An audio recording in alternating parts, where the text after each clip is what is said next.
Okay.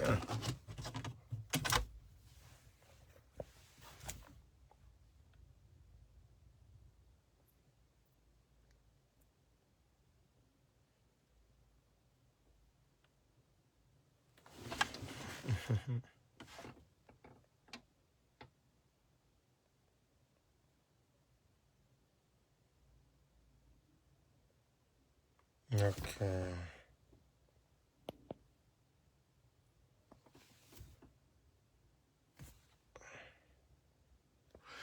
Salam alaikum, ambalma malion. Amba fo ka barkada abalma keni au dengedu amara sila jure chercheur. Donc ma ina fait aka a partager, aka kerbla, aka video aka kerbla aka jemcha. Ay partage fanga boya aka kerbla aka jemcha. Donc an bora information kunrundo kan, a information nouvelle demando a be commencer ka mogo jigi sigi, a be commencer ka mogo akili sigi. Ni yɔrɔ la an b'an ka serifukɛ fo Sheikh Tiami Aidara kabako fura tigi. Ala ye serifukɛ sɔrɔ kabako fura la, fura min n'a ka ɲi bana baden ma, tension, diabète, furudimi, rɛndimi. Serifukɛ ka numéro ye 78 78 03 03. O ye serifukɛ ka numéro ye. Esi y'a faamu. O tɛmɛlen kɔ an b'an ka belebele fo n'o ye Sheikh Lasana Kanɛ, belebele dalen bɛ Segu. A ŋunana don min na a ma dogo maliyɛnw na. Lasana Kanɛ ko don min na ko malidenw k'a t'aw da ka sunɔgɔ ko fanga banna, a labanna cogo min na bɛɛ y'a ye. Wa Lasana Kanɛ kalekan don, Mali tɛ bin, a sigilen to. A bɛ baara min na an b'a fo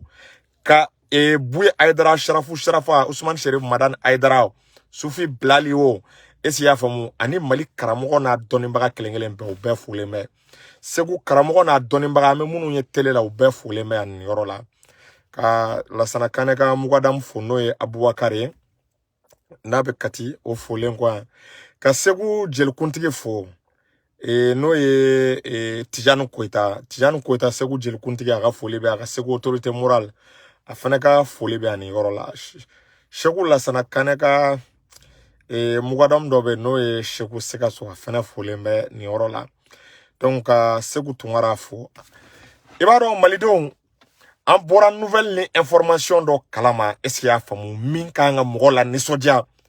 Parce que i sigiɲɔgɔn ni a ka degun bɛ ɲini ka ban, i sigiɲɔgɔn n'a bɛ ka fura sɔrɔ a ka degun na, n balimaw, o ka kan ka k'i bolo nisɔndiya ko belebeleba de.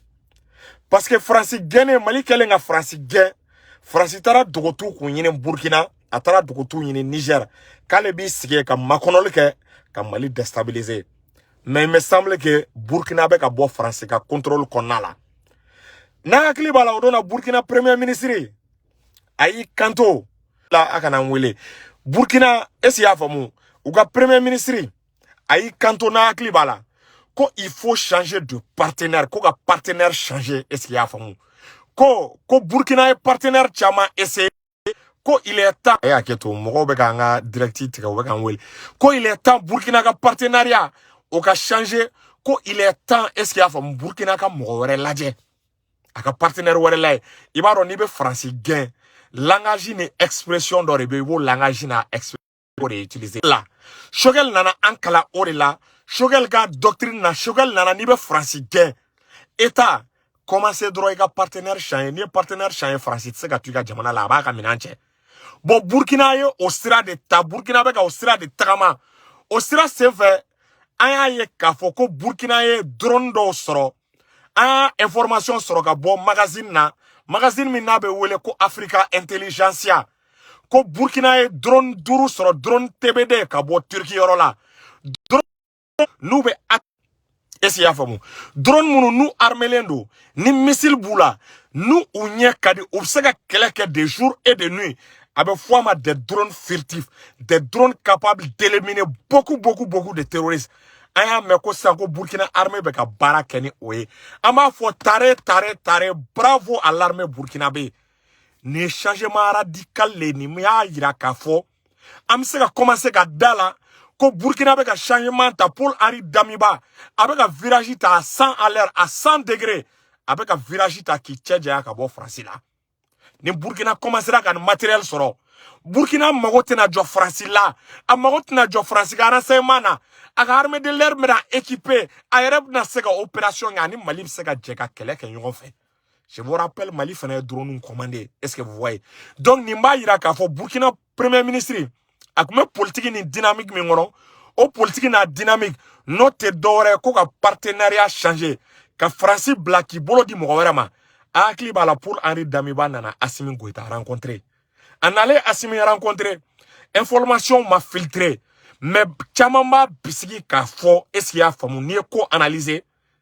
i b'a ye k'a fɔ Paul Henri Damiba nana de ka partenariat stratégique ɲini avec Assimi Goïta Paul Henri Damiba y'a faamu bi ko France ye janfanci de ko ka France to yen est-ce qu'il y a faamu Burkina terrorisme ko tɛ se ka ban ko France kun b'a la de ko Burkina ka terroristes sara ko ka wari di terroristes ma u kana Burkina attaquer aw ni Ala ni kira cɛ nin bɛ fɛ kɛlɛ ka ban kun bɛ ka demander Burkina est-ce qu'il y a faamu France kun bɛ ka demander Burkina fɛ ko Burkina ka terroristes sara k'u ka wari di terroristes ma ko pour que terroristes bɛ se ka fara Burkina la Burkina bɛ se ka respirer cogo min na Assimi ye Damiba conseiller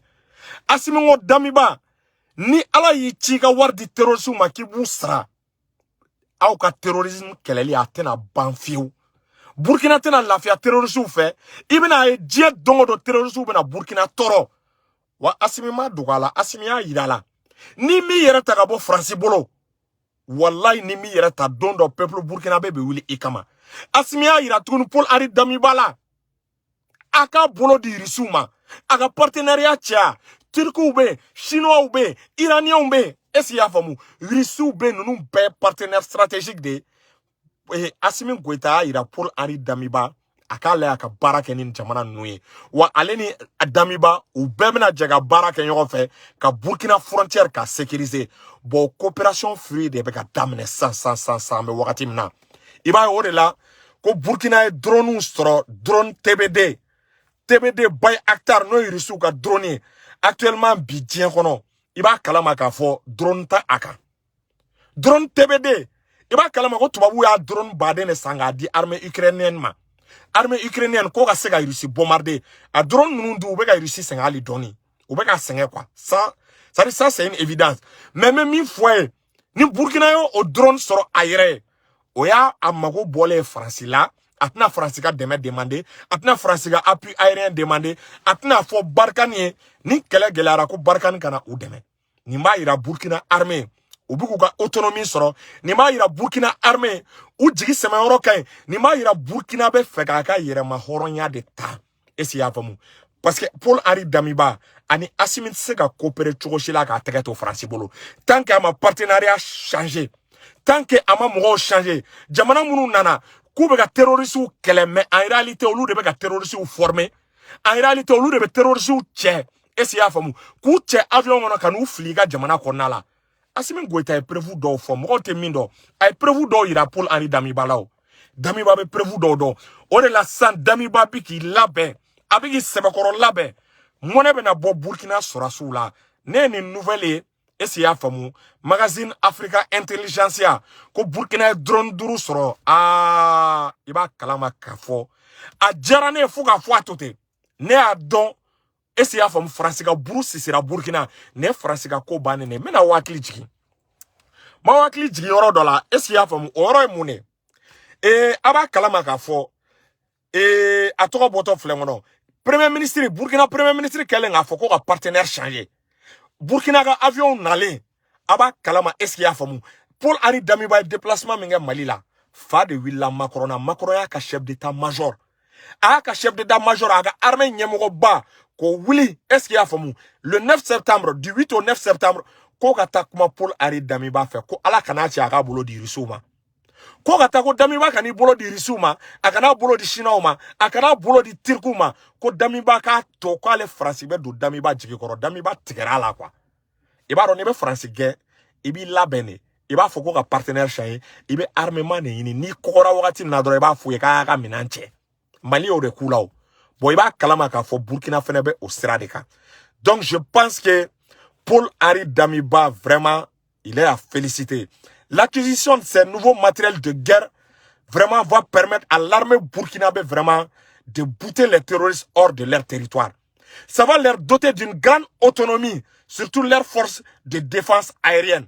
Donc l'armée burkinabé sera vraiment équipée. Ils auraient vraiment un véritable appui aérien qui sera vraiment très crucial dans la lutte contre le terrorisme. Donc l'armée burkinabé, gɛlɛya min b'u kan a ka ca Ala fɛ camanba de bɛna bɔ nin gɛlɛya la u kɛlen ka nin drone sɔrɔ ka Faransi kɛlɛ ko fila saraka fila t'a la i bɛ armement ɲini i b'i labɛn i bɛ sanfɛminɛ ɲini Faransi de ye jamana a b'i nɛgɛ k'e kana avion san k'e mago tɛ avion na o Faransi b'a f'e de k'e kana avion san dɛ k'e mago tɛ avion na k'o ko ni sanfɛ ko problème ser'i ma ni e mago bɛ sanfɛla la ka kɛlɛ kɛ sanfɛla la k'ale b'a ka avion bila i ka disposition na mais ni kɛlɛ binn'i kan kɛlɛ ka bilen i mana Faransi ka avion wele u b'a fɔ ko non k'olu tun bɛ opération na u b'a fɔ k'olu bɛ opération na yɔrɔ wɛrɛ u b'a fɔ k'olu ka avion ka maintenance ma kɛ u b'a fɔ k'u ka avion bombe banna ou bien u b'a fɔ ko condition météorologique man ɲi donc e ka sarasu u bɛ taa di saya ma u bɛ taa di boucherie ma ale ye layidu min ta k'a bɛ couverture aérienne d'i ma i b'a ye k'a fɔ a tɛ se k'o couverture aérienne a tɛ se k'o assurer ye n'i y'a ta k'a lajɛ donc Burkina bɛ ka a ka autonomie sɔrɔ Burkina bɛ k'a ka yɛrɛma hɔrɔnya sɔrɔ Burkina bɛ ka bɔ Faransi bolo dɔn Paul Henri Damiba a bɛ ka commencer ka Assimi ka kuma mɛn a bɛ ka baara kɛ ni Assimi ye a bɛ ka kow to Assimi ta la Assimi bɛ ka conseil minnu d'a ma i bɛ k'a ye a bɛ ka conseil ninnu appliquer bientôt c'est la fin du terrorisme au Burkina bientôt Burkina terrorisme ko wallahi a bɛ ban Mali Burkina la Guinée ni bɛɛ ye jamana kelen de tubabuw de nana ka na fara u kun bɛ min kɛ Mali la ni Mali ban'o ma ka wari di terroristes ma u bɛ ka essayer k'u b'o de kɛ Burkina la Assimi ye Damiba conseiller Damiba banna san Faransi bolo donc o de la Damiba bɛ k'i yɛrɛ armé a bɛ ka kɛlɛkɛ minɛn ɲini a bɛ ka sanfɛ minɛn ɲini ni président i b'a dɔn ni dusu b'a kɔnɔ ka kɛlɛ kɛ i b'a tamasere fɔlɔ dɔn est-ce que y'a faamu an ka sous région na o ye i b'a lajɛ n'a bɛ ka commencer ka avion san n'a bɛ ka commencer ka avion san dɔrɔn o kɔrɔ ye k'a bɛ ka bɔ Faransi ka mara kɔnɔ donc an b'a fɔ Burkina ye u ka continuer nin sira kan est-ce que y'a faamu Burkina u ka persévérer nin sira kan u ka nin chemin continuer ni Ala sɔnna on assistera vraiment à la libération du Burkina, du Mali et celle du Niger. Ni Burkina une baraque. Maintenant la balle sera dans le camp et du président nigérien. Le président nigérien sera obligé soit Abibolo bo français bolo soit ni alama jange peuple be wila ka soulèvement mtana saraka flatala. Donc abalma kena o denga do amara sila je recherche salam alaikum.